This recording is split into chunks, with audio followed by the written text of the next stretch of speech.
وعلى آل إبراهيم وبارك على محمد وعلى آل محمد كما باركت على إبراهيم وعلى آل إبراهيم في العالمين إنك حميد مجيد. اللهم اشرح لي صدري ويسر لي أمري واحلل عقدة من لساني يفقهوا قولي. Alhamdulillah, on remercie Allah subhanahu wa ta'ala de nous permettre de nous réunir dans sa demeure pour évoquer sa parole, Inch'Allah, d'étudier sa parole. On lui demande de la sincérité dans ces moments-là. On a peu de temps avant le Maghreb, mais Inch'Allah, avant de rentrer dans le sujet qui nous intéresse ce soir, la thématique de l'intervention de ce soir, c'est une introduction à l'étude de Surat al-Baqarah. Et on a choisi ce thème-là puisque c'est l'introduction à une série de séminaires qui vont arriver dans le reste de l'année. Et avant d'expliquer justement pourquoi on est arrivé à cette série de séminaires, je vais juste faire une petite présentation de qui organise, pourquoi est-ce qu'on a décidé de choisir ce thème et comment on en est arrivé là, Inch'Allah. Et par la suite, après le Maghreb, Inch'Allah, on rentrera dans le vif du sujet, Inch'Allah. Pour ceux qui sont en ligne, c'est vrai que le Maghreb, c'est pas forcément à la même heure, donc on sera obligé de se caler sur l'heure du Maghreb ici à la mosquée, Inch'Allah.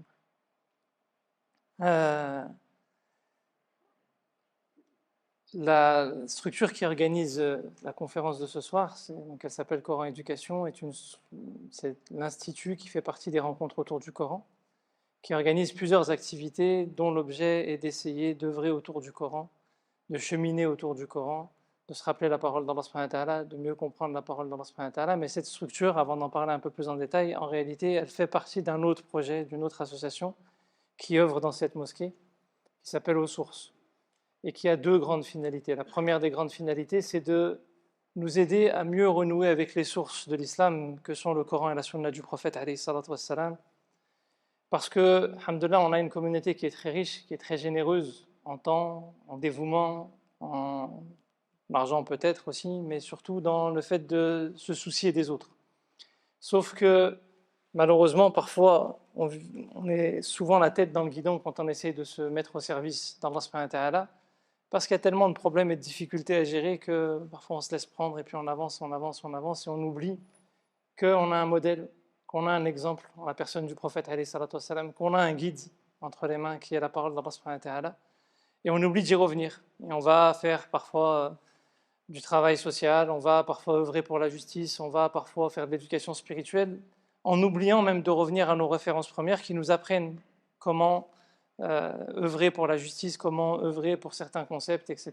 Et parfois on dévie sans même s'en rendre compte. Donc l'idée c'était de se mettre au service de structures existantes, de gens qui œuvrent au quotidien, pour essayer, de les soulager dans la mesure du possible, et deux, de les aider à faire un travail de va-et-vient avec les sources de référence du message de l'islam. Donc c'est une vocation qui est assez simple, mais qui était assez rare dans ce qui a été proposé dans la communauté, que c'est donner l'association aux sources, dont fait partie donc Coran Éducation, mais dont font partie d'autres associations, par exemple l'association athlétique, qui fait un travail d'éducation par le biais du sport, et qui fait sa rentrée, je crois, dimanche prochain, c'est ça, Karim ? Le 25 décembre, ici même, pour ceux qui auraient des adolescents qui seraient intéressés. Il y a d'autres associations comme l'Union française des consommateurs musulmans qui fait un travail d'éducation par le biais de la consommation. Je ne vais pas citer toutes les structures, mais il y a l'Institut Sierra, il y a Booster d'Avenir, etc. Alhamdoulilah, il y a plusieurs structures qui œuvrent chacun à leur niveau pour essayer de contribuer d'une manière ou d'une autre.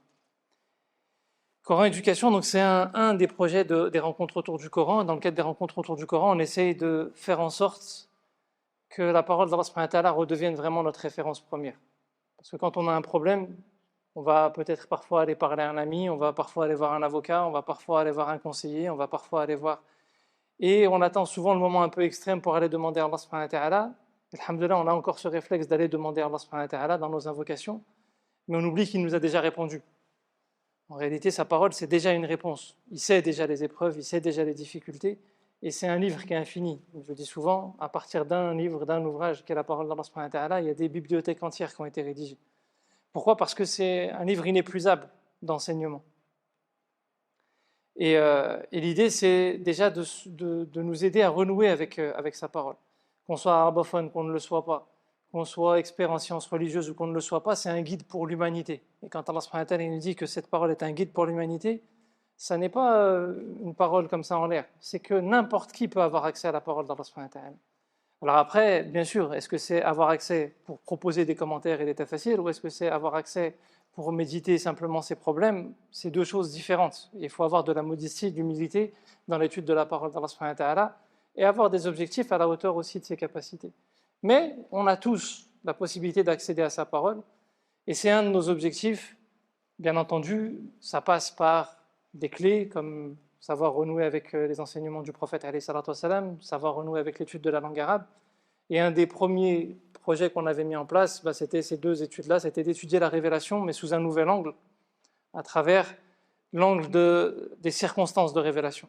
Parce qu'on connaît souvent la vie du prophète sous un angle de chronologie, d'événements, etc. Et là, on s'était dit, on va essayer de faire en sorte que ça fasse écho à la révélation et que ça fasse écho à nos quotidiens.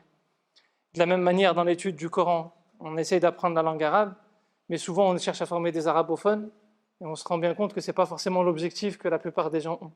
La plupart des gens, ils veulent juste comprendre la parole d'Allah subhanahu wa ta'ala, ils ne cherchent pas à avoir un dialogue avec leurs voisins en arabe. Et donc on a essayé de construire un programme de langue arabe qui soit tourné autour simplement de la compréhension du Coran. Et progressivement, c'est développé un institut et d'autres projets qui existent encore, notamment de réalisation d'ouvrages et d'autres choses qui sont en cours. Mais dans le cadre de l'Institut, on a, alhamdoulilah, maintenant une équipe d'enseignantes qui est très étoffée. On a plus d'une vingtaine d'enseignants.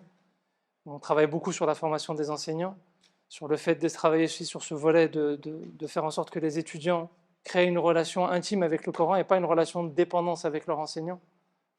C'est un point très très important. Et l'un des constats auxquels on était arrivé l'année dernière, c'est qu'alhamdoulilah, il y a eu des choses très positives. Les étudiants avancent dans la mémorisation du Coran, les étudiants avancent dans le souci de mieux comprendre le Coran. Mais par contre, les cours qu'on proposait, notamment en sciences du Coran, étaient des cours qui étaient peut-être un peu trop tournés vers un public qui cherche véritablement à se former vers les sciences du Coran, devenir un peu plus expert en sciences du Coran et en commentaire du Coran. Donc on a gardé une classe de spécialisation dans ce domaine-là avec des étudiants qui sont prêts à consacrer vraiment du temps pour avancer beaucoup plus en profondeur. Mais par contre, ce qu'on a fait, c'est qu'on a arrêté ces cours-là de manière générale pour un public beaucoup plus large. Et on est revenu à un format qu'on avait au tout début du projet, qui est le format des séminaires. Et ce format de séminaire, en fait, cette année, on en aura 3. On n'a pas voulu surcharger parce qu'entre chaque séminaire, l'idée, c'est qu'on a un vrai travail de suivi sur comment est-ce qu'on va appliquer ces enseignements qu'on a vus pendant les séminaires. L'idée, c'est pas de venir consommer du savoir pendant 2 jours, repartir, les oublier et puis passer à autre chose. C'est qu'entre-temps, on puisse voir comment appliquer ce qu'on a appris, chacun dans nos quotidiens et dans nos environnements respectifs. Et on a choisi 3 thèmes qui sont issus de l'étude de Surat al-Baqarah parce que dans les années précédentes, on avait étudié avec certains de nos étudiants la structuration de Surat al-Baqarah, l'organisation de Surat al-Baqarah et les premiers versets notamment de Surat al-Baqarah. Mais on n'a pas pu rentrer en profondeur, notamment sur la fin de l'étude de Surat al-Baqarah.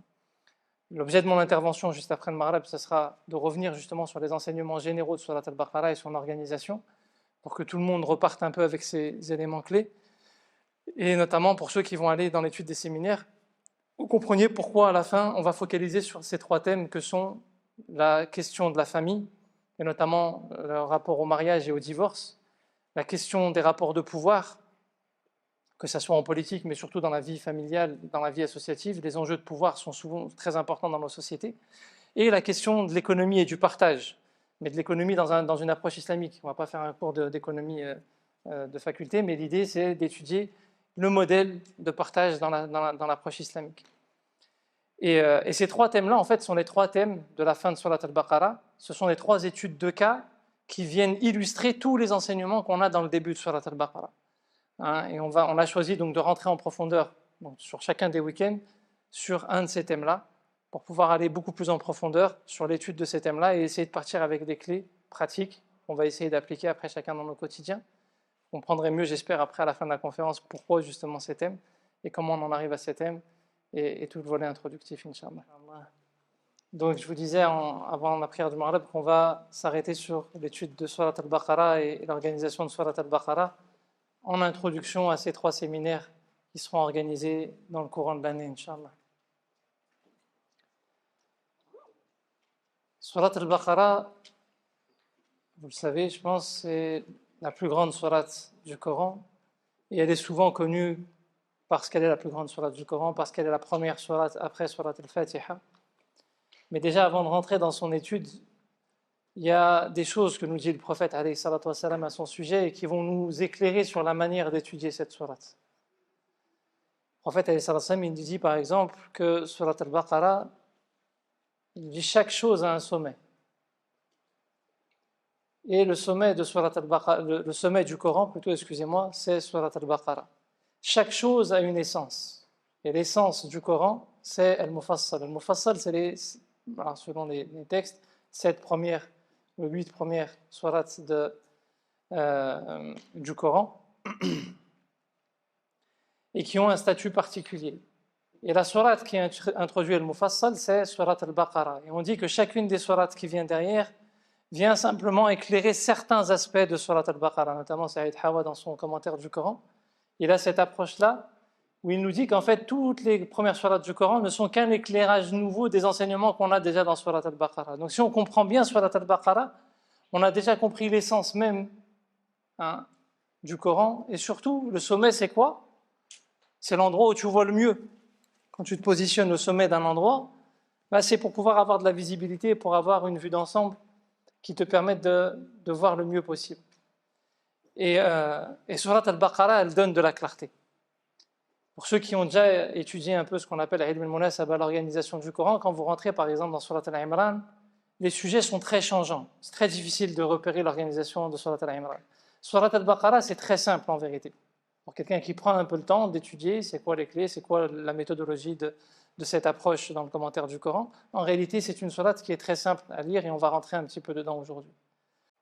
Au-delà de l'organisation de Surat al-Baqarah qui donne de la clarté, et si on comprend bien Surat al-Baqarah, en réalité on comprend les enseignements fondamentaux du message de l'islam.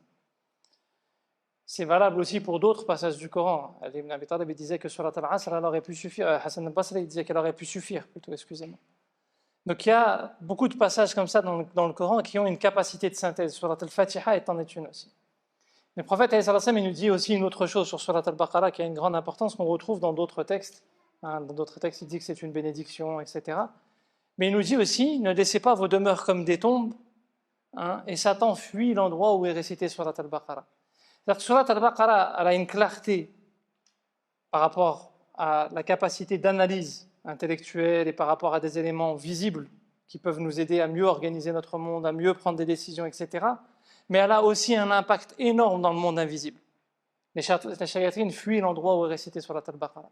Donc bien comprendre Surat al-Baqarah, ce n'est pas uniquement une compréhension intellectuelle, c'est aussi une compréhension de cœur, parce qu'elle a un impact énorme sur ce qui se passe dans les cœurs. Et donc ça nécessite deux types d'approches qui vont être importantes. L'une qui est ce qu'on va essayer de faire là aujourd'hui, comprendre Surat al-Baqarah, l'étudier, etc. Mais là on fait une étude très sommaire pour vous donner un ordre d'idée. Là on va en 1 heure essayer de survoler Surat al-Baqarah. L'année dernière, avec les étudiants qui ont suivi le cours que je faisais, sur toute l'année, on a fait le Fatiha et les 20 premiers versets de Surat al-Baqarah. Donc si on veut rentrer en profondeur, et encore, on était dans une approche sommaire en réalité du sujet. Donc on peut aller beaucoup plus en détail, et il y a de quoi faire dans l'étude de ces versets-là. Surat al-Baqarah, pour que vous situiez, c'est une sourate qui est considérée comme étant une sourate médinoise. C'est-à-dire qu'elle a été révélée juste après que le prophète a fait le hijra à Médine. La plupart des versets sont du début de la période médinoise, certains de la fin de la période médinoise. Et l'un des versets d'ailleurs est considéré comme le dernier verset révélé au prophète selon certains commentateurs. Mais le plus gros, c'est le début de la période médinoise. Le début de la période médinoise, c'est quoi? Pour qu'on puisse aussi resituer par rapport à nos périodes de vie. C'est une période où le prophète arrive dans un nouveau contexte, où il est en minorité. Il est certes accueilli, mais il y a tout à structurer, il y a tout à organiser. La vie sociale, la vie économique, la vie politique, même sa vie familiale, tout est à construire. Et quand on est dans un projet de ce type-là, en vérité, dans Surat al-Baqarah, on trouve plein de repères qui nous disent comment poser les bonnes fondations. Et on va y venir, Inch'Allah. Et ça, c'est important de l'avoir à l'esprit. Si vous étudiez par exemple Surat al-Ankabut, c'est la fin de la période mécoise. C'est des moments où il y a beaucoup d'épreuves, il y a beaucoup de difficultés. Et les gens cherchent des solutions. Et ils s'illusionnent sur des solutions. Et Allah subhanahu wa ta'ala leur dit, attention, faites attention à ces solutions illusoires, faites attention à ça, faites attention à ça. Par contre, les bonnes clés, elles sont là, elles sont là, elles sont là. Donc chaque passage, il faut savoir aussi le remettre dans son contexte, dans la vie du prophète, alayhi salatu wassalam, pour pouvoir, nous, aller chercher aussi les réponses auxquelles on est confronté. Surat al-Hadid, c'est une période où les compagnons sont confrontés au matérialisme. Nous, on est confrontés au matérialisme continuellement. Et donc l'étude de Surat al-Hadid, c'est un passage très important dans l'étude du Coran. D'accord? Je reviens à Surat al-Baqarah, vous voyez les digressions. Surat al-Baqarah, déjà, avant de rentrer dans l'organisation de la surat, elle fait partie des surats qui commencent par ce qu'on appelle le huruf al-muqatta'at, les lettres détachées, donc ça commence par alif, lam, mim. Et ces sourates-là, vous remarquerez une chose, c'est que de manière générale, elles commencent toutes par mentionner le Coran et l'importance du Coran. Et la plupart finissent aussi, sauf 4, par aussi l'importance du Coran vers la fin des versets. On trouve en général ces mentions-là. Ce sont des sourates en réalité qui nous apprennent à aller piocher dans le Coran. Et en même temps qu'elles nous apprennent à aller piocher dans le Coran, beaucoup de commentateurs nous ont expliqué c'est quoi ce sont ces lettres détachées. Certains ont dit, par exemple, alif lam mim, c'est un sigle. Le alif pour Allah, le lam pour li, le mim pour Muhammad. Allah li Muhammad. C'est une explication qui est partagée. Il y en a plein d'autres qui existent. Celle que je vous partage, qui nous vient de l'imam Razi, et que je trouve vraiment extraordinaire, c'est que, et déjà on la trouve juste après Surat al-Fatiha, Alif Lam Mim, cherche ce que tu veux, mais en réalité méthodologiquement tu ne peux pas trouver une explication sur laquelle tu peux se dire c'est ça. Ça c'est ça, parce qu'on a un texte du prophète qui nous le dit. Ça c'est ça parce que grammaticalement ça ne peut signifier que ça. Ça c'est ça parce que dans la méthodologie juridique on est obligé d'en comprendre cette déduction-là. Et on a des versets dans le Coran où oui c'est comme ça parfois. Alif Lam Mim, on peut donner l'explication qu'on veut, on ne pourra jamais être sûr de l'explication. Et pour des gens qui accordaient une grande importance à la langue arabe, c'est une approche par l'humilité. C'est-à-dire, soyez modeste dans la manière dont vous allez lire le Coran. Tu peux étudier autant d'années que tu veux, les premières lettres, du premier grand passage d'étude, tu ne peux même pas être sûr de comprendre ce que ça signifie. Donc c'est déjà une introduction par l'approche de l'humilité. Soyons très humbles dans la manière dont on étudie le Coran. Ça ne veut pas dire que l'humilité, on doit s'en détacher, on doit s'en éloigner. Non, au contraire. L'humilité, c'est une manière de l'approcher. Qu'on y aille, qu'on essaie de le comprendre. Allah subhanahu wa ta'ala, il nous parle, Allah subhanahu wa ta'ala, il s'adresse à nous. Ar-Rahman allama al-Qur'an. C'est Allah, c'est le miséricordieux qui nous enseigne le Coran. C'est pas n'importe qui. Donc allons-y, ayons confiance. C'est par sa miséricorde qu'il nous enseigne. Mais en même temps, soyons très humbles parce qu'on peut se tromper dans la compréhension. Et quand on se trompe dans ce que X ou Y me dit, ça fait des conflits, parfois. Tu m'as dit, j'ai pas compris, il t'a dit, j'ai pas compris, mais allez. Mais quand c'est avec Allah subhanahu wa ta'ala, ça nécessite là beaucoup plus d'humilité parce qu'on ne peut pas rentrer dans la polémique avec Allah subhanahu wa ta'ala. Donc on soit humble dans la manière dont on comprend les choses et dans la manière dont on les retransmet. Et surtout ne pas tomber dans des polémiques où je suis sûr que ça signifie ça ou que ça signifie ça. Et maintenant on rentre, Inch'Allah, dans la structuration de Surat al-Baqarah. Surat al-Baqarah, en réalité, il y a plusieurs grandes parties. La première des grandes parties, Allah subhanahu wa ta'ala nous parle des catégories d'êtres humains. Dans Surat al-Fatiha, Allah subhanahu wa ta'ala, il se présente à nous. Alhamdulillahi Rabbil Alamin, Ar-Rahman, Ar-Rahim, Maliki Yawmiddin. Il nous dit qui il est. À travers l'approche de l'hamd, il nous dit qui il est pour qu'on le comprenne mieux et qu'on sache comment l'aborder. Dans Surat al-Baqarah, Allah subhanahu wa ta'ala, il nous dit qui nous sommes. Et en réalité, ça se résume très simplement qui nous sommes. Soit on est parmi le muttaqin, première grande catégorie en 5 versets. Soit on est parmi le kafirin, deuxième catégorie, ça se résume même pas en 5 versets, en 2 versets. Soit on est parmi les munafiqin, les hypocrites. Et là, il y a 12 ou 13 versets, un petit peu. Parce que là, c'est plus complexe. Soit on est parmi ceux qui portent la foi et qui ont une démarche de conscience, qui sont dans la vigilance. Et on va voir c'est quoi les définitions de taqwa, selon Allah subhanahu wa ta'ala. Alors, on ne va pas rentrer aujourd'hui dans le détail de chacun de ces versets. Mais ça, c'est une première catégorie d'êtres humains. Soit tu as des gens, ils ont le souci de rechercher la vérité. Et d'ailleurs, on verra que dans le Coran, il y a 2 types de définitions de muttaqin. Il y a les muttaqin parmi les croyants et les muttaqin en général. C'est-à-dire quelqu'un qui a le souci de rechercher la vérité, qui est sur ses gardes, qui ne se laisse pas porter par les vents. La pub, elle a dit que ça c'était bien, alors je vais vers là. Les réseaux sociaux, ils ont dit ça, ben je vais là. Tel youtubeur, il a dit ça, alors je vais là. Non, le muttaqi, il est sur ses gardes. Il recherche, il étudie. Et quand il est convaincu, il avance. Ça ne veut pas dire qu'on ne doit pas faire confiance. Les compagnons, quand le prophète Samuel leur a dit on va, lors du pacte de l'Hudaybiyah, on va à la Mecque, ils ont fait confiance. De la même manière, quand Abu Bakr il a dit on laisse Oussama à la tête de l'armée, ils ont fait confiance. Mais parce qu'ils avaient pris le temps d'étudier c'est quoi le message, ils avaient compris le temps de savoir qui était Abu Bakr. Donc le muttaqi, c'est quelqu'un qui ne suit pas aveuglément. Il suit par conscience. Et quand Allah subhanahu wa ta'ala, il nous dit, dès le premier verset qui est révélé au prophète, alayhi salatu wassalam, Iqra, c'est qu'il nous incite à le suivre par connaissance et pas aveuglément. La deuxième catégorie, ce sont ceux qui nient les signes d'Allah subhanahu wa ta'ala. Et la différence importante qu'il y a entre les deux, c'est que dans la définition qu'Allah subhanahu wa ta'ala nous donne de le muttaqin, ce sont des gens qui ont un attachement avec le monde invisible. C'est pas simplement d'être dans la vigilance pour la vigilance. Alladhina yu'minuna bil ghaib, ils portent la foi dans le ghaib. On va pas rentrer dans le détail du tafsir. Et dans la deuxième partie, il nous dit alladhina yu'minuna bil ghaib, alladhina yu'minuna bima unzila ilayka wa ma unzila min qablika wa bil akhirati hum yuqinun. Ils ont foi certes dans le ghaib, mais ils ont foi aussi en ce qu'Allah subhanahu wa ta'ala a révélé. Donc la définition de taqwa dans cette première série de versets, on a d'autres définitions de taqwa dans le Coran qui sont différentes, qui sont plus nuancées, qui vont plus en profondeur, mais là Allah subhanahu wa ta'ala nous donne l'élément principal. C'est quand tu gères ta vie, l'iman, c'est sur ce sur quoi tu reposes, c'est ce sur quoi tu fais fondement, mais c'est aussi ce par quoi, excusez-moi, tu te sécurises. L'iman ja'a min al-amn. Comment est-ce qu'on se sécurise nous? Sur quoi est-ce qu'on pose nos décisions? Est-ce que c'est sur ce qu'on a étudié? Est-ce que c'est sur ce que disent les réseaux sociaux? Est-ce que c'est sur ce que disent les médias? Est-ce que c'est sur ce qu'on a sur notre compte en banque? Est-ce que c'est sur ce qu'on va faire comme études et ce qu'on a comme diplôme? Est-ce que c'est sur quoi? Ou est-ce que c'est sur le monde invisible? Et là, ça change complètement le paradigme de nos vies. Quand j'ai une décision à prendre, est-ce que je fais plus confiance aux anges qui vont être présents? Est-ce que je fais plus confiance au fait qu'Allah subhanahu wa ta'ala va me soutenir dans la difficulté? Ou est-ce que je fais plus confiance aux moyens matériels? Le prophète, s'il part à Badr et qu'il fait confiance aux moyens matériels, c'est suicidaire.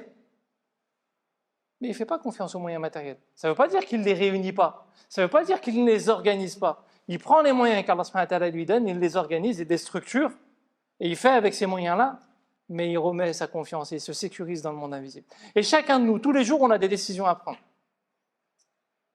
Donc l'iman, il se met en perspective de, on a dit, al-kafirin. Et al-kafirin, c'est ceux qui renient ça. Mais il faut se méfier parce qu'après, on va rentrer plus en détail dans Surat al-Baqarah et on va voir que parfois, on peut être à la limite de le dans nos comportements. D'ailleurs, celui qui est dans le péché, la foi, elle se lève à un moment donné. Le problème, c'est qu'on est plus on est régulièrement dans le péché ou dans l'insouciance, etc., et plus la foi, elle se lève. Se lève dans le sens où elle se détache de notre âme. Et plus au contraire on s'attache à ce monde invisible, et plus la foi est enracinée. Plus on se sécurise par le monde invisible, et plus la foi est enracinée. Et plus cette conscience, elle va être là. Donc quand on a une décision à prendre, quand on a un acte à réaliser, est-ce qu'on renie le monde invisible et on se focalise sur le monde matériel? Ou est-ce que non, on va donner de l'importance au monde invisible, à la présence d'Allah subhanahu wa ta'ala déjà dans toute chose? Et ça, c'est déjà rien que ça, si on a compris ça en vérité, on a compris l'essentiel de ce que c'est que le message de l'islam. La troisième catégorie, je ne rentre pas dans le détail des parties puisque c'est simplement une conférence, c'est le munafiqin, ce sont les hypocrites. Les hypocrites, ce ne sont pas ceux qui sont dans la définition qu'Allah subhanahu wa ta'ala nous donne. Certes, ce sont des gens qui disent nous portons la foi. C'est vrai. Ils disent ça. Mais en réalité, non, ils ne portent pas la foi. Ils ont beau dire, mais ça ne compte pas. Ça ne veut pas dire que dire, ce n'est pas important. Allah subhanahu wa ta'ala, dans le Coran, très souvent, il nous dit Qul huwa Allahu ahad, dis Allah est unique. Qul ya ayyuhal kafirun. Le fait de dire, c'est important. Mais kabura maqtan 'inda Allahi an taqulu ma la taf'alun. Il est grave auprès d'Allah subhanahu wa ta'ala de dire ce que vous ne faites pas. Ça ne veut pas dire qu'on doit arrêter de dire. Ça veut dire que quand tu dis, tu te parles à toi-même. Et que tu dois être dans une démarche de remise en question. De dire j'ai dit, mais il y a une incohérence. Est-ce que j'arrête de dire? Non. J'arrête l'incohérence. Comment je peux arrêter l'incohérence? Qu'est-ce que je dois faire pour arrêter l'incohérence? Parce que la caractéristique de l'hypocrite, c'est qu'il ne se pose même pas cette question-là.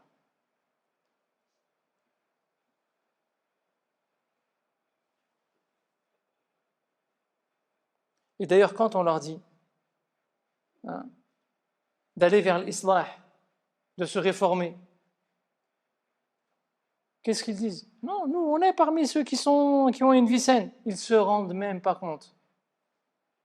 Allah dit, ils ne se rendent même pas compte.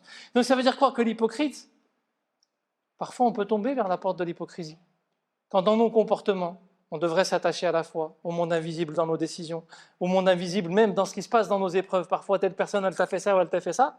Certes, c'est un élément qu'il faut gérer. Allah subhanahu wa ta'ala ne nous dit pas l'injustice, on passe au-dessus. Non, on la gère. Mais on tient compte aussi de ce qui se passe dans le monde invisible à ce moment-là. Parce que l'épreuve, elle est voulue par Allah subhanahu wa ta'ala. Si c'est toi qui es éprouvé à ce moment-là, c'est pas par hasard. Il y a quelque chose qu'Allah subhanahu wa ta'ala cherche à t'envoyer comme message. Est-ce qu'on lui accorde de l'importance? Est-ce qu'on lui accorde de la considération? Ou est-ce que non? On se dit non, c'est lui qui est injuste, c'est lui qui est mauvais, c'est lui qui est ceci, c'est lui qui est cela, c'est toujours l'autre, le problème. Moi, il n'y a rien, je ne me rends pas compte. Certes, l'autre, il y a peut-être quelque chose à corriger, certes, il y a peut-être de l'injustice, certes, il y a peut-être des choses à faire, mais si cette épreuve, elle m'arrive, c'est aussi parce qu'il y a un message divin à ce moment-là. وَإِذَا قِيلَ لَهُمْ لَا تُفْسِدُوا فِي الْأَرْضِ قَالُوا إِنَّمَا نَحْنُ مُصْلِحُونَ. Et lorsqu'on leur dit arrêtez de semer la perversion sur terre, ils disent non, on est parmi ceux qui au contraire assainissent. Pas de remise en question. La porte de l'hypocrisie, elle passe par là. Je ne rentre pas dans le détail de ce que c'est que l'hypocrisie parce que c'est très développé. Et d'ailleurs, tellement c'est important en réalité ce chapitre-là, qu'Allah subhanahu wa ta'ala, là, il va même aller plus loin. Il donne des exemples. Leur exemple est l'exemple de celui qui allume un feu, etc. C'est-à-dire qu'Allah subhanahu wa ta'ala, il rentre dans les détails. Et il s'illusionne. Ils pensent qu'ils ont une lumière dans leur vie, qu'ils cultivent de la lumière, mais en réalité, comme ils n'ont pas cette capacité de remise en question, ben ils sont en train de s'enfoncer dans les ténèbres et ils ne s'en rendent même pas compte. Donc en réalité, Allah subhanahu wa ta'ala, il nous a résumé avec ces trois catégories les enseignements essentiels et fondamentaux. Est-ce que dans nos vies, le monde invisible a une place fondamentale? Est-ce qu'on gère et on prend nos décisions en s'attachant à ça? Et en réalité, il y a plein d'autres éléments qui sont mentionnés dans les différents versets. À la place des livres, la place des prophètes dans nos vies. C'est mentionné dans ces versets. Ou est-ce qu'on est parmi ceux qui renient cette dimension-là? Certes, là, si je vous pose la question, si vous êtes ici, je pense que personne ne va me dire on renie ça. Mais dans le quotidien, dans nos pratiques, c'est là où il faut se poser la question. Comment est-ce qu'on se comporte? Comment est-ce qu'on prend nos décisions? Comment est-ce qu'on gère les conflits qu'on a? Comment est-ce qu'on gère les épreuves que l'on a? C'est là où ça s'évalue réellement. Et lorsqu'on percute sur un moment donné où il y a quelque chose qui ne va pas et qu'on nous dit non mais attention là il faudrait, est-ce qu'on est dans la négation parce qu'on ne veut pas se remettre en question, parce qu'on veut s'installer dans nos certitudes, ou est-ce qu'on se dit non, il y a des choses à corriger? Et là c'est la troisième catégorie, c'est les hypocrites, ceux qui disent non et qui s'enfoncent dedans. Donc tout part de ces trois catégories d'êtres humains dans l'étude de Surat al-Baqarah, dans lesquels je vous invite à rentrer dans le détail pour ceux qui sont intéressés à travers l'étude des commentateurs. Puis on a un petit passage intermédiaire où Allah subhanahu wa ta'ala nous donne des clés sur les clés de l'adoration pour pouvoir faire partie de cette première catégorie. Mais c'est très succinct. Vous voulez être dans cette première catégorie, ça va reposer sur un certain nombre de clés. Je passe dessus parce que le temps avance et qu'on n'aura pas le temps de faire l'ensemble de survoler l'ensemble de la sourate si je rentre trop dans le détail. Puis vient une deuxième grande partie qui va se décomposer aussi en trois volets. Cette deuxième grande partie, c'est l'un des plus grands passages dans Surat al-Baqarah, c'est les récits. Et là, Allah subhanahu wa ta'ala, il nous dit, je vous ai présenté trois grandes catégories au départ.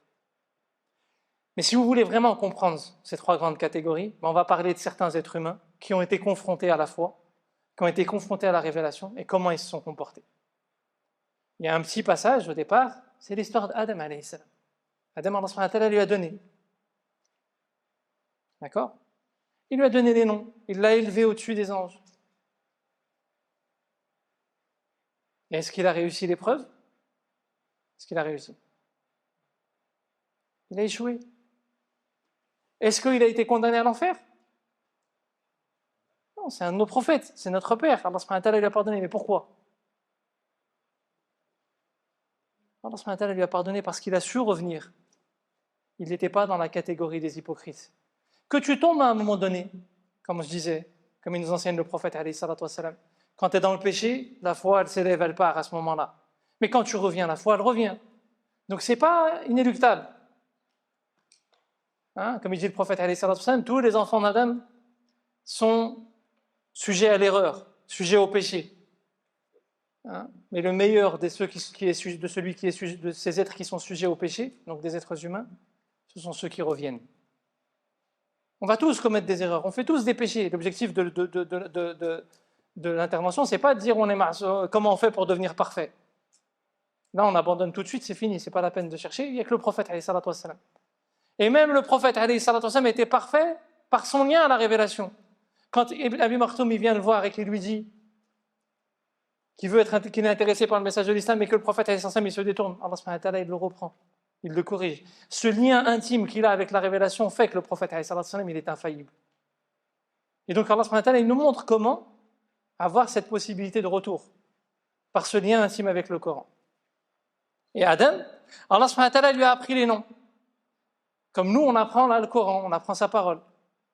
Maintenant, on l'apprend, on la garde dans un placard, on la récite quand on a besoin de la réciter à son prof et puis on la remet dans le placard. Ou est-ce que non, quand on est éprouvé et qu'on tombe dans l'erreur, on fait comme Adam alayhi salam. Il a été chercher les noms et il les a utilisés pour invoquer Allah subhanahu wa ta'ala. Il a appris à quoi servaient ces noms. Il a compris l'utilité de ces noms. Il les a utilisés pour se réformer. Il les a utilisés pour pouvoir assainir son mode de vie. Il a compris même que dans l'erreur et dans l'épreuve, ce qui avait le plus important, ce n'était pas l'erreur ou l'épreuve, c'était d'assainir sa relation à Allah subhanahu wa ta'ala. Comme nous, une injustice, un mal, un ceci, une situation X ou Y, le plus important dans tout ça, parce que cette vie elle est éphémère, c'est que ça doit nous aider à assainir notre relation à Dieu. Le reste, de toute façon, kullu man alayha fan, tout disparaîtra. Mais il restera l'état de nos cœurs qui vont être présentés à Allah subhanahu wa ta'ala. Et Adam, ça, il l'a compris. De la même manière, nous, on a une clé. On a le Coran déjà. On a le modèle du prophète alayhi salatu wassalam. Et on fait tous des erreurs. On a tous commis des péchés. Maintenant, dans ces moments-là, est-ce qu'on est dans la catégorie de kafirin et qu'on renie? Est-ce qu'on est dans la catégorie des munafiqin et on se trouve des excuses? On se dit non, mais il y a des circonstances, il y a des ceci, il y a des cela. Ou est-ce que non, on se jette sur la parole d'Allah subhanahu wa ta'ala et on se remet en question et on se corrige et on assainit? C'est l'exemple d'Adam alayhi salam. Ensuite, on a là un grand récit, un long récit, qui est le récit de Banu Israël, entrecoupé par certains petits passages, mais l'essentiel de ce long récit, c'est le récit de Banu Israël. Et ce qu'il faut comprendre dans le récit de Banu Israël, certains vont lire le récit en disant « Ah, ils sont mauvais, ah, regardez ce qu'ils ont fait de mal, ah, regardez ceci, ah, regardez cela ». Allah subhanahu wa ta'ala, il nous dit que c'était le peuple qu'Allah subhanahu wa ta'ala a élu. Il ne faut pas se tromper. De la même manière, quand Allah subhanahu wa ta'ala nous parle d'Adam alayhi salam avant, ça n'est pas pour l'affliger, c'est pour comprendre que même parmi les meilleurs des hommes, il était possible qu'ils fassent des erreurs, mais ils ont compris comment corriger. Quand Allah subhanahu wa ta'ala nous dit au sujet d'Adam alayhi salam, « Walam najid lahu azma », certains commentateurs, ils disent on n'a pas trouvé chez lui de volonté. Certains disent de volonté de faire le mal et d'autres disent de volonté de... À un moment donné, quand tu veux cheminer, il faut mettre de la volonté. Quand tu manques de volonté, c'est ça qui va t'amener vers le péché. Et donc c'est une clé. Il faut aller étudier sur le Taha pour voir c'est quoi les clés pour pouvoir retrouver de la volonté. D'accord? Donc c'est pas pour affliger. Et de la même manière pour Banu Israël, l'objectif c'est pas de nous dire ils sont mauvais. Non, c'est le peuple qu'Allah subhanahu wa ta'ala a élu. Ce sont ceux qui étaient avec les prophètes. Ils étaient meilleurs que nous. Nous on a été avec un prophète. Allah subhanahu wa ta'ala nous a permis d'accompagner un prophète. Non. Alhamdoulilah, on est avec le prophète Mohammed alayhi salatu wassalam. Mais 1400 ans après, on n'a pas vécu les épreuves que les compagnons ils ont vécues. Eux, ils ont été avec Moussa alayhi salam. Ils ont été avec Daoud alayhi salam. Ils ont été avec Sulaiman alayhi salam. Ila akhirih. Et ils ont été éprouvés. Mais le problème, c'est qu'ils ont failli. Une fois, deux fois, trois fois, quatre fois. Donc c'est pas parce que nous, on a la foi aujourd'hui, que, alhamdoulilah, on a le Coran, qu'on est les meilleurs des hommes. Non. Qu'on se méfie parce que les mêmes que nous, ils ont fait ces erreurs-là, ils se sont pris pour des autres, autrement dit, et ils ont failli. Et nous aussi, on peut faillir. Donc Allah subhanahu wa ta'ala, il nous parle d'eux pour nous dire, faites attention. Et d'ailleurs, une des premières choses, c'est qu'Allah subhanahu wa ta'ala, il ne s'adresse même pas à nous, il s'adresse à Banu Israël. Ya bani Israël, اذكروا نعمتي التي أنعمت عليكم وأوفوا بعهدي أوفي بعهدكم وإياي فارهبون إلى آخره. Il leur rappelle leur engagement.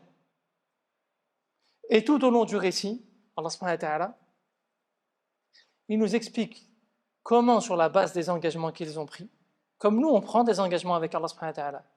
Le témoignage, déjà, la shahada, c'est un engagement. Mais au-delà de ça, je prends souvent cet exemple dans les moments d'épreuve et de difficulté, quand on est dans la prosternation. On prend des engagements avec Allah subhanahu wa ta'ala. Si tu nous sors de cette situation, si nous avec ce problème, eh bien, on va faire, on va faire. Pendant le mois de Ramadan, quand on essaie de se repentir, on va faire, on va faire. Combien de fois dans ma vie on a pris des engagements? Eux aussi, ils avaient pris des engagements. Et Allah subhanahu wa ta'ala leur dit, vos engagements.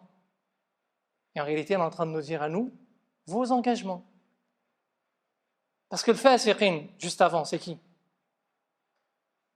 Dans le passage un petit intermédiaire que j'ai sauté rapidement, Allah subhanahu wa ta'ala nous dit, alladhina yanquduna ahda Allah. Ce sont ceux qui rompent l'engagement avec Allah subhanahu wa ta'ala. Cette notion de lien et d'alliance, elle est fondamentale dans la définition de la foi. Parce qu'au fur et à mesure de la sourate, Allah subhanahu wa ta'ala, il rentre plus dans le détail de ce que c'est que les éléments qu'il a définis au départ. Et un des éléments importants de la foi dans le monde invisible, c'est cette capacité à tenir ses engagements, cette capacité à tenir ses alliances. Que Banu Israël n'a pas tenu, on va voir, alors peut-être pas aujourd'hui, mais je vous invite à étudier Surat al-Baqarah plus en détail, ça a été un des gros problèmes. Et nous, on vit une époque où la notion d'engagement et la notion d'alliance est quelque chose qui...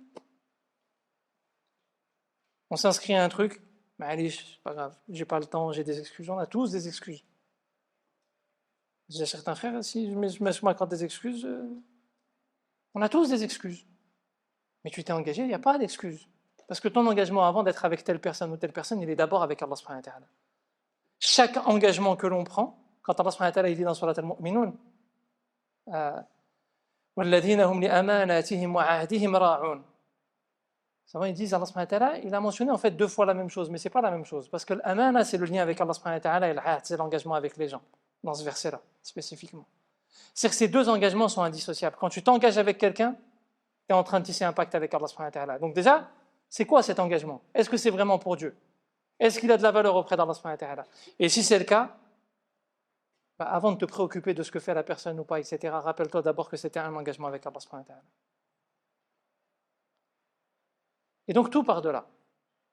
L'engagement qu'on a pris avec Allah subhanahu wa ta'ala, comment est-ce qu'on fait pour le tenir? Et d'ailleurs, il y a des moments, il faut rompre son engagement avec les gens, parce qu'il n'est plus valable auprès d'Allah subhanahu wa ta'ala. Il faut rompre cet engagement.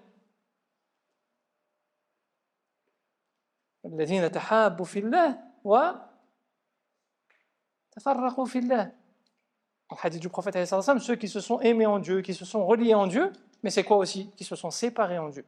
Il y a des moments, pour Dieu, il faut savoir se séparer. Mais la question, c'est pour Dieu. Qu'est-ce qui plaît à Dieu dans tout ça? Et donc, tout part de cet engagement. Et Banu Israël, on va avoir les différents récits qui vont venir. Je ne vais pas rentrer dans le détail des différents récits. L'un des plus connus, c'est le récit de la vache, par exemple. Comment Allah subhanahu wa ta'ala, il les a sauvés. Ils étaient asservis à Pharaon. Allah subhanahu wa ta'ala leur a envoyé Moussa. Il les a sortis. Comme nous, parfois, on est dans telle épreuve. Et Allah subhanahu wa ta'ala, il nous solutionne l'épreuve. Pas forcément comme on voudrait, mais par une autre porte. Mais alhamdoulilah, on est content, on est sorti du gros problème. On ne cherche pas, on n'est pas trop exigeant quand on est dans un noyé, dans un problème, et qu'il y a une issue. Alhamdoulilah, on prend ce qui vient. Mais le problème, c'est comme Banu Israël. Quand la solution elle est venue et qu'ils étaient de l'autre côté. وَإِذْ قُلْتُمْ يَا مُوسَى لَنْ نَصْبِرَ عَلَى طَعَامٍ وَاحِدٍ فَادْعُ لَنَا رَبَّكَ. Il a akhir al-aya. Et lorsque vous dites à Moussa alayhi salam, on ne peut pas patienter sur une seule nourriture. Invoque ton Seigneur qu'il nous donne de tel aliment, de tel aliment, de tel aliment, de tel aliment. Ils étaient asservis. Allah subhanahu wa ta'ala les a ramenés à la liberté. Et eux, qu'est-ce qu'ils veulent? Non, on veut plus d'aliments, on veut plus d'aliments. Eh bien, comme nous, en vérité. C'est pas pour se moquer de Banu Israël, c'est parce qu'on fait la même chose. Quand on est dans une épreuve, on veut le minimum. Juste, sors-nous de la difficulté, on n'est pas exigeant. Ça, quand, ça y est, on est sorti. Ça y est, on redevient exigeant. Non, je veux ça, je veux ça, je veux que ça soit un peu différent, je veux que ça soit comme ça. Et tout part de là. Ils en sont arrivés où? À adorer le veau d'or. De la même manière que nous, on a nos veaux d'or aussi, car ils nous en préservent. Mais en réalité, les récits de Banu Israël, ça n'est que nous rappeler. Et tout d'ailleurs, la question de l'engagement, elle revient continuellement. وَإِذْ أَخَذْنَا مِيثَاقَكُمْ وَرَفَعْنَا فَوْقَكُمُ الطُّورَ خُذُوا مَا آتَيْنَاكُمْ بِقُوَّةٍ وَاسْمَعُوا قَالُوا سَمِعْنَا وَعَصَيْنَا. Jusqu'au point où Allah subhanahu wa ta'ala, quand il leur rappelle leur engagement, ils en arrivent au stade où ils disent on a entendu et on a désobéi. C'est-à-dire que la désobéissance, c'est pas grave. On normalise la désobéissance. Parce qu'il y a des périodes dans notre cheminement où quand on désobéit, c'est grave. On en pleure. puis il y a des périodes où dans le cheminement, comme eux, on a entendu mais on a désobéi. Et alors? On ne se rend plus compte en fait. Et donc si Allah subhanahu wa ta'ala nous parle de Banu Israël, c'est parce qu'en fait, quand il nous a parlé des trois catégories au départ, cette capacité de remise en question que n'ont pas le munafiqin dont je parlais, que n'ont pas les hypocrites dont je parlais au départ, ça vient par ces déviances qu'ont connues Banu Israël. Ils ont délaissé l'importance de l'engagement au départ. Hein? Ils ont délaissé les clés qu'évoque Allah subhanahu wa ta'ala. Ils ont commencé à dire sans faire. C'est l'abandon de la prise de conscience.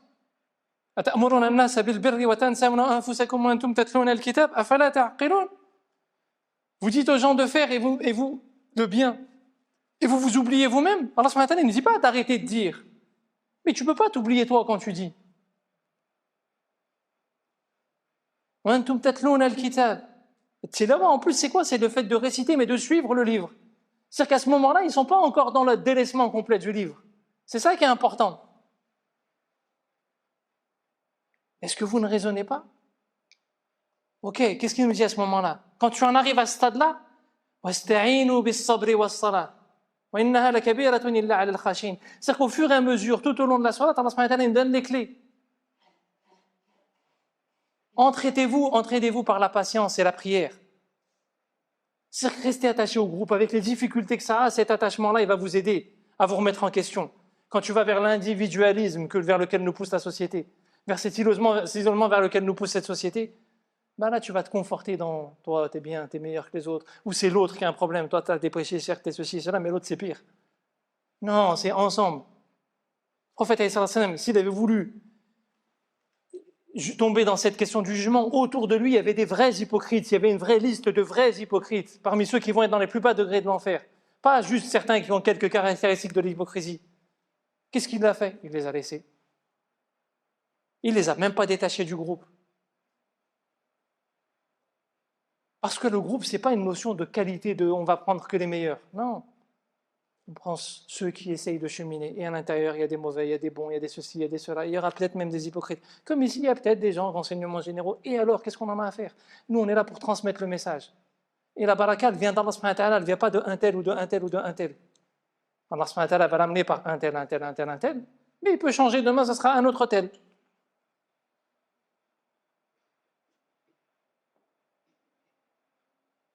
Cet attachement au groupe, mais pas n'importe quel attachement dans le groupe. Dans le lien, Allah subhanahu wa ta'ala, dans la prière, il y a un point d'ancrage. Et comme je dis souvent, en vérité, ça peut paraître des évidences. Mais est-ce que c'est toujours une évidence quand tu vois des gens dans des associations gérées par des musulmans qui ont le souci de faire du travail social, qui ont le souci d'organiser des maraudes, qui ont le souci de s'occuper des pauvres et des démunis? Tout ça, c'est très bien. Ils font réunion, ils vont des réunions et des ceci et des cela et des œuvres, et salat, ils ne prient pas. Ils délaissent. Normal. Pourquoi? Parce que la cause, elle est noble, elle est importante. Ce monde, il va disparaître. Qu'est-ce qu'on en a à faire? Pauvre ou pas pauvre? Excusez-moi, hein, avec tout le respect qu'on a pour les difficultés de chacun. Mais comme nous, nos épreuves, tout va disparaître.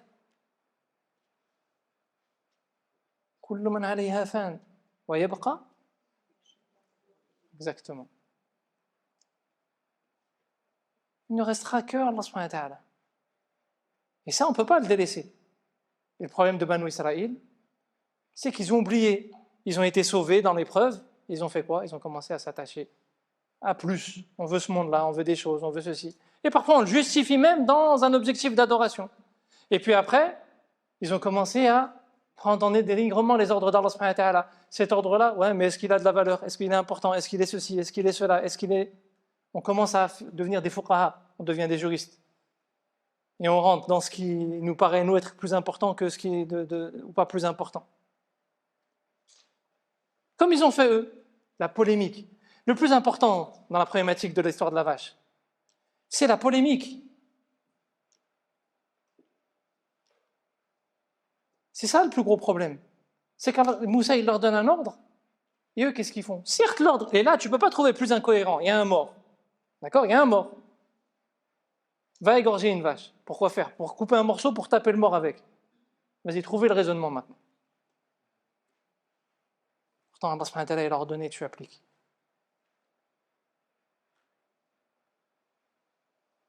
Ça pourrait paraître cohérent à ce moment-là de polémiquer, de dire mais pourquoi, mais comment, etc. Ben non, Allah subhanahu wa ta'ala nous dit non.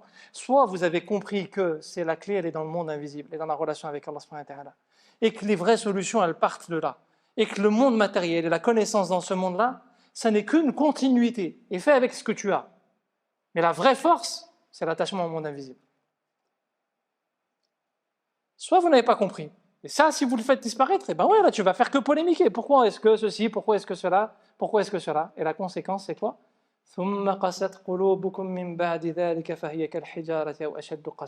La conséquence, c'est pas un problème tout ce qui s'est passé. La conséquence, c'est que leur cœur ont durci, elle est devenue comme de la roche ou plus dure que la roche encore. C'est ça le problème. On revient au début. Est-ce que tu es parmi les muttaqin? Est-ce que tu es parmi les kafirin? Ou est-ce que tu es parmi les hypocrites? Ils n'ont pas suivi, ils se sont enfoncés, et voilà. Bref, il y a d'autres récits tout au long. Le temps, il passe. La denne, c'est dans combien de temps? Ouais, on n'a pas beaucoup de temps. Il y a d'autres récits, je vais accélérer un petit peu sur Banu Israël, on n'a pas le temps de rentrer dans tous les détails, mais il y a énormément de clés sur Allah subhanahu wa ta'ala leur a dit, ils ont dévié, etc., etc., etc.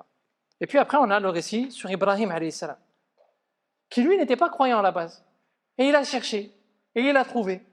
Et Allah subhanahu wa ta'ala l'a éprouvé et il a tenu. Et regardez Ibrahim dans le modèle. وإذ ابتلى إبراهيم ربه بكلمات فأتمهن سبحان الله وإذ ابتلى إبراهيم ربه فأتمهن قال إني جاعلك للناس إماما قال ومن ذريتي. Sa préoccupation, au moment où il réussit l'épreuve, il arrive, il a fait. Est-ce qu'il se concentre sur moi, je veux, ou ceci, ou cela? En plus, il a réussi, il ne sait pas, il a échoué. Allah subhanahu wa ta'ala l'a éprouvé, il a réussi. Il dit quoi? Il se décentre.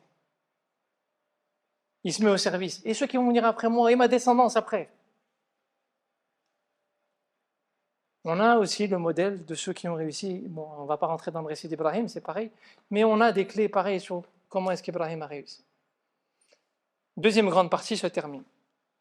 Et donc là, on a la définition des grandes catégories d'êtres humains et on a des exemples. On a plein d'exemples, j'ai pris quelques petits passages par-ci, par-là, mais on a plein d'exemples à travers ces trois récits de gens qui ont réussi, qui ont échoué, etc. Et pas des gens, tous autant qu'ils sont, même Banu Israël, rappelez-vous-en. C'était des gens qui à la base étaient dans la foi.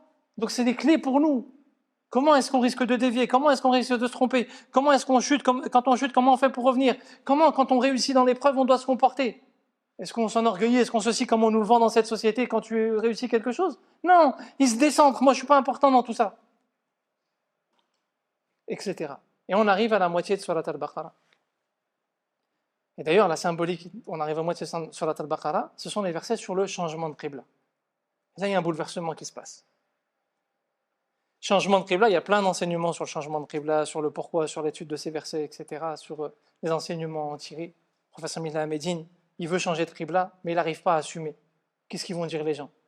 Et Allah subhanahu wa ta'ala, avant même de lui ordonner le changement de qibla, il lui dit سَيَقُولُ السُّفَهَاءُ مِنَ النَّاسِ مَا وَلَّاهُمْ عَنْ قِبْلَتِهِمُ الَّتِي كَانُوا عَلَيْهَا.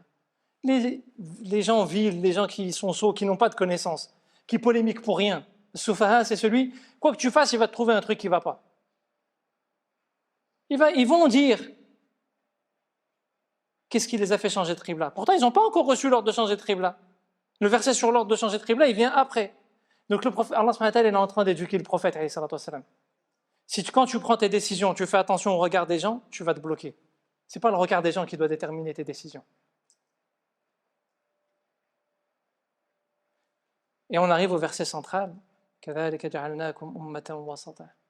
de ce verset-là, on a le point de bascule, où là on commence à rentrer dans toute une série de versets où Allah subhanahu wa ta'ala donne justement de nouveaux ordres, de nouvelles directives.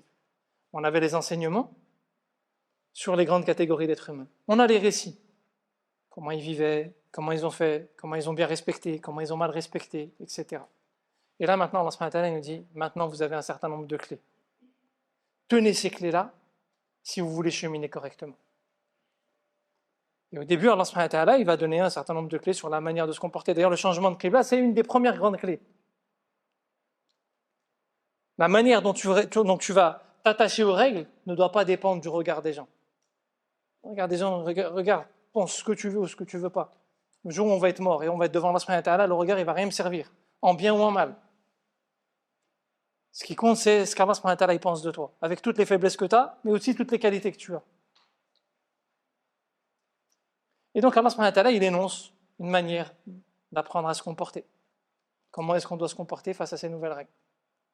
Et par exemple, on va prendre 2-3 petits exemples pour avancer. Dans cette première série où on a là ces nouvelles règles qui commencent à être énoncées, on a un verset à un moment donné qui arrive sur le Hajj. Alors que beaucoup plus loin dans la sourate, on a des versets sur le Hajj. Mais pas à cet endroit-là. Là, il y a juste un verset. Un passage sur Safa wal Marwa. Là, tu te dis, mais qu'est-ce qui fait le passage sur Safa et Marwa au milieu ici? Lié aux circonstances de révélation. Les gens pensaient que, à partir du moment où il y avait des nouvelles règles, il fallait abandonner Safa et Marwa, que c'était la tradition des Arabes d'avant et qu'il fallait plus continuer à faire Safa et Marwa. Si Allah subhanahu wa ta'ala il le met à cet endroit-là et qu'il leur impose de continuer à faire Safa et Marwa, inna Safa wal Marwa min sha'airillah. من حج البيت أو اعتمر فلا جناح عليه أن يطوف بهما إلى آخره. Parce qu'en réalité, il faut faire attention à Allah subhanahu wa ta'ala nous dit. L'objectif, ça n'est pas de se différencier et de changer toutes les règles parce que les gens, Banu Israël, ils avaient telle règle, donc il faut qu'on fasse différemment. Non. Même le kuffar, Allah subhanahu wa ta'ala, il parle des mushrikines de la Mecque. Ils avaient telle règle. Mais elle est bonne cette règle parce que cette règle-là, ils l'ont tirée de Ismaïl, alayhi salam, et de Hajar, alayhi salam. Donc oui, on la garde cette règle. Les nouvelles règles et les changements de règles, ça n'est pas pour faire différemment des mouchriks, non, c'est pour faire conformément à ce qui plaît à Allah subhanahu wa ta'ala. Notre repère, ça n'est pas de faire différemment des autres. Notre repère, c'est de faire conformément à ce qui plaît à Dieu. Et donc, s'il nous le met là, c'est pour bien comprendre à quoi servent les règles, comment se comporter avec les règles. Les règles, elles doivent avoir du sens. Quand Allah subhanahu wa ta'ala nous trace ce chemin, il y met un objectif.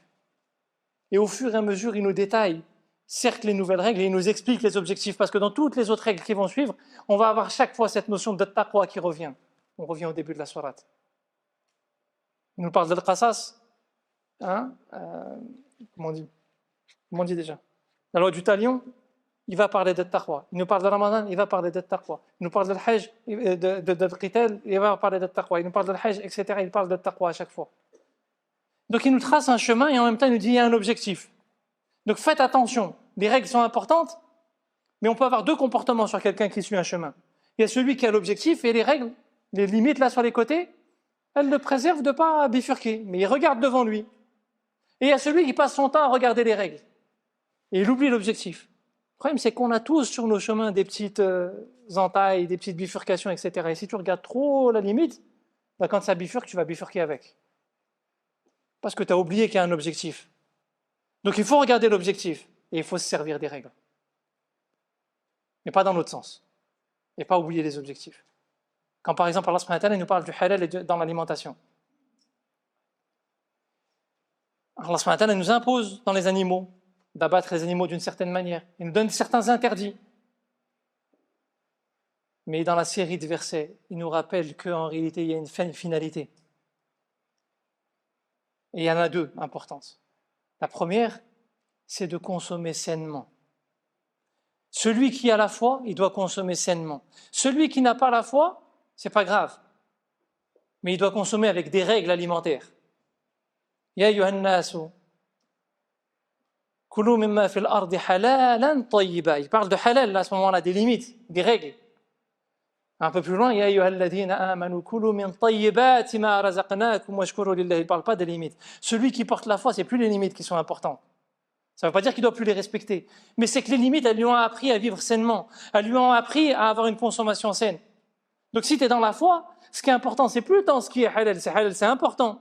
Mais elles t'ont amené à l'objectif d'une consommation plus saine. Mais par contre, on doit s'organiser pour que l'ensemble de la société ait des limites. Ait une consommation qui... Aujourd'hui, on vit une consommation dans n'importe comment, fast-food, et on tous autant qu'on est. Normalement, on devrait assainir. Et le deuxième grand objectif de pourquoi Allah subhanahu wa ta'ala met des interdits dans la consommation. Il nous dit, juste après, dans le passage, juste après,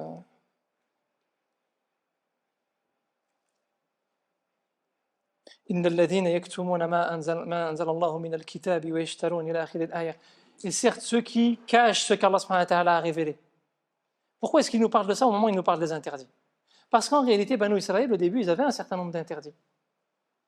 Et ces interdits, ils ont augmenté. Comment? Parce que les rabbins étaient les seuls à avoir accès aux Écritures. Et pour avoir le contrôle sur la population, ils ont compris une chose. C'est qu'il fallait avoir le contrôle sur leur mode de consommation. Si on leur dit comment consommer et qu'on arrive à leur édicter comment ils doivent consommer, on va avoir le contrôle sur eux. Et c'est ce qu'on vit nous aujourd'hui. On consomme ce que les médias nous disent. On nous matraque de publicité. Et donc la question du halal et du haram dans la manière de consommer, Allah subhanahu wa ta'ala nous dit, les limites, elles doivent se servir à assainir. Et deux, les règles, elles ne doivent surtout pas être édictées par des personnes qui vont avoir le contrôle sur vos modes de consommation. Exactement ce qu'on est en train de vivre aujourd'hui. Dans les deux aspects, consommation malsaine, malbouffe, mal machin, etc. Et contrôle des médias sur nos modes de consommation. On nous matraque de c'est ça qui est bon, c'est pas ça qui est bon, c'est ça qui est... Et on suit les phénomènes de mode et les types de consommation, etc. Tu vas n'importe où dans le monde, tu vas avoir McDo et tu vas avoir ceci et tu vas avoir cela. On a uniformisé et standardisé.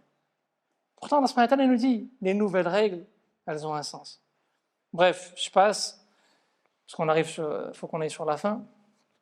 Donc il y a toute une série de nouvelles règles qui sont énoncées, avec ses finalités et avec une manière d'appréhender. Et puis on arrive vers la fin progressivement, et d'ailleurs avant d'arriver, on commence à avoir des questions. On est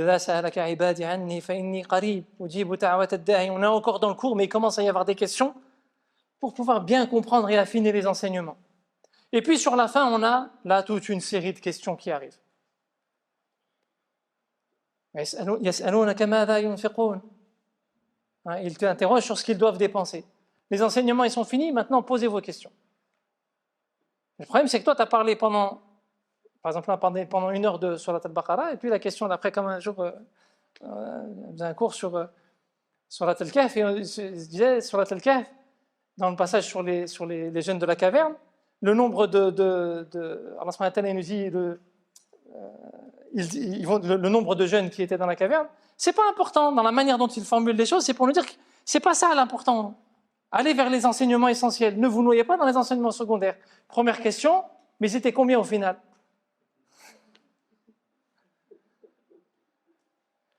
Mais on est spécialiste tout autant qu'on est de ça. Et c'est pas un mal. Allah subhanahu wa ta'ala, il nous le montre par le Coran. Allah subhanahu wa ta'ala, il nous éduque sur les règles et les finalités. Et eux, qu'est-ce qu'ils disent? Et qu'est-ce qu'on doit donner? T'as pas compris en fait. Toute la série d'enseignements, et notamment la fin, où Allah subhanahu wa ta'ala nous parle du hajj, etc., c'est pour nous apprendre à créer le lien sain, à rétablir des alliances saines entre nous. Qu'est-ce qu'il lui répond? Qu'est-ce qu'il leur répond Allah subhanahu wa ta'ala et qu'est-ce qu'il nous répond à tous? يسألونك ماذا ينفقون قل ما أنفقتم فللوالدين والأقربين واليتامى إلى آخره. Ce que vous dépensez, c'est d'abord pour les parents, pour les proches, pour comment on dit, les orphelins, les démunis, etc., etc. Allah subhanahu wa ta'ala nous dit, non, ce que tu dépenses, c'est pas important, donne ce que tu veux. Mais ce que tu donnes doit servir à créer des liens. Avec ça, etc. Et après, toute une série de questions qui continuent et des questions où Allah subhanahu wa ta'ala répond clairement, parce que la question, elle est pertinente. Et on arrive donc vers la fin des enseignements, où sur la fin, on va avoir, dans la fin de Surat al-Baqarah, 3 grands cas pratiques. L'un où Allah subhanahu wa ta'ala parle beaucoup du divorce, mais en réalité des relations familiales. Et on va retrouver plein des enseignements qu'on a depuis le début de Surat al-Baqarah, mais dans une circonstance particulière. Ok, il y a un conflit de couple, et tout le monde en a connu, enfin, tous ceux qui sont mariés, enfin, même les autres peut-être avec leurs parents, etc. Comment tu te comportes? Comment tu gères? Si tu as tenu compte des enseignements en avant, ben voilà comment ça doit se passer. Il y a un enjeu de pouvoir, par l'autre Jérout. Dans nos associations, il y a des enjeux de pouvoir, dans nos familles, il y a des enjeux de pouvoir, dans la politique, dans la vie de la société, il y a des enjeux de pouvoir. Ben, comment tu te comportes? Cas pratique. Il y a un problème d'argent, de rapport à l'argent, etc., du commerce, tout ce qu'on veut, ou de je t'ai prêté, ou je t'ai donné, ou je t'ai ceci, ou je t'ai cela. Comment tu te comportes? Toute la fin de Surat al-Baqarah. On a 3 cas pratiques, avec au milieu Ayat al-Kursi, qui résume toutes les clés de ces 3 cas pratiques. Donc là, je ne vais pas rentrer dans le détail, parce que c'est l'objet des 3 séminaires qui viendront dans l'année et sur lesquels on pourra rentrer en profondeur, beaucoup plus en détail que ce qu'on a fait aujourd'hui, qui était une introduction très sommaire au sujet, Inch'Allah. أقول قولي هذا وأستغفر الله لي ولكم فاستغفروه إنه هو الغفور الرحيم. Il va y avoir l'Aden dans une minute, mais ce que je vous propose, c'est qu'on c'est l'Aden. On laisse l'Aden, Inch'Allah, et puis on fera pendant les 10 minutes après l'Aden un petit temps de questions ou de remarques, s'il y en a qui ont des questions ou des remarques, Inch'Allah. C'est sur ce site-là. Et après, à titre d'information, tous les vendredis, Inch'Allah, il y aura une assise ici à la mosquée. L'horaire changera en fonction des horaires de prière. La semaine prochaine, ce sera après le Maghrib. On va faire toute l'année une série de doros sur la vie du prophète alayhi salatu wassalam à travers la révélation. Donc, on va étudier sa vie, mais en essayant de partir de versets révélés à chacune des périodes. Donc c'est ouvert aussi pour les sœurs, Inch'Allah. Donc, la semaine prochaine, le dars sera juste après le Maghrib, Inch'Allah. Et pour ceux qui sont intéressés, on va mettre en place des cours aussi de l'étude de la Risala. C'est un ouvrage de fiqh malikite. C'est un des principaux ouvrages de référence qu'on va étudier sur 2-3 ans, Inch'Allah, en alternance avec Cheikh Ahmed Touba de la mosquée de Saint-Priest et moi-même. Inch'Allah, ce sera normalement le lundi soir, mais l'horaire est à confirmer. Et pour ceux qui sont intéressés, peut-être envoyer un message de contact parce qu'il n'y a pas la possibilité de s'inscrire sur le site. On n'a pas ouvert au grand public, ce sera uniquement pour le public de la mosquée. Donc ça, si certains veulent s'inscrire, qu'ils envoient un message sur le site de Coran Éducation. Le format des séminaires, pour le vendredi soir, est-ce que c'est en ligne ou en présentiel? Normalement, c'est en présentiel. Après, est-ce qu'on va ouvrir une possibilité en ligne? Je ne sais pas, on verra, Inch'Allah. Pour les formats des séminaires, en fait, c'est sur 2 jours. On commence le samedi matin par une introduction au sujet. Ensuite, il y aura une partie de commentaires linéaires. Ensuite, il y aura une partie études pratiques sur un cas très concret, lié à notre contexte, notamment comment gérer des situations X ou Y, en faisant le parallèle entre ce qui est vécu à notre époque, les enseignements de la modernité et les enseignements de l'islam. Le dimanche matin, on sera normalement dans la continuité de cette partie-là, mais en essayant de revenir sur les fondamentaux, ou dans le cadre de certains ateliers, de certains séminaires, on fera des ateliers. Et le dimanche après-midi, on reviendra sur les enseignements fondamentaux tirés des versets, mais en essayant d'aller vers des enseignements pratiques cette fois, très concrets, qu'on pourrait essayer d'utiliser dans nos quotidiens. Et l'idée, c'est qu'après chaque séminaire, il y a un travail de suivi qui soit fait au sujet de ces enseignements pratiques. سبحانك اللهم وبحمدك أشهد أن لا إله إلا أنت وأستغفرك وأتوب إليك وأستغفرك وأتوب إليك ونستغفرك ونتوب إليك. اللهم اجعل جمعنا هذا الجمع مرحوما وتفرقا من بعده تفرقا معصوما ولا تجعل فينا ولا معنا شقيا ولا محروما ولا معذب بنار يا عزيز يا رحمن. اللهم ألف بين قلوبنا واجمعنا على محبتك وعلى نصرة شريعتك. اللهم اجعلنا من أصحاب القرآن ومن أهل القرآن. اللهم نور قلوبنا بالقرآن ونور لساننا بالقرآن ونور بيوتنا بالقرآن ونور قبورنا بالقرآن وارفع درجتنا بالقرآن يا أرحم الراحمين. اللهم ارزقنا صحبة الحبيب المصطفى في جنة الفردوس الأعلى. اللهم يا حي يا قيوم برحمتك نستغيث. اللهم اغفر لنا ذنوبنا وإسرافنا في أمرنا وثبت قدامنا وانصرنا على القوم الكافرين. اللهم إنك عفو تحب العفو فاعف عنا. Wallah, on te demande ta miséricorde, on te demande de nous guider ainsi que nos familles, de déverser ta miséricorde sur nos défunts, sur nos proches. Wallah, accorde-nous la rectitude et la sincérité dans tout ce qu'on entreprend. Pardonne-nous nos fautes, pardonne nos péchés et nos manquements. Accorde-nous la compagnie du Coran, fais qu'on soit fidèle aux enseignements du Coran et aux enseignements du prophète alayhi salatu wassalam. Accorde-nous sa compagnie dans les plus hauts degrés du paradis. اللهم صل وسلم وبارك وانعم على سيدنا محمد في الأولين وصل وسلم وبارك وانعم على سيدنا محمد في الآخرين وصل وسلم وبارك وانعم على سيدنا محمد في الملأ الأعلى إلى يوم الدين وآخر دعوانا أن الحمد لله رب العالمين. بارك الله فيكم.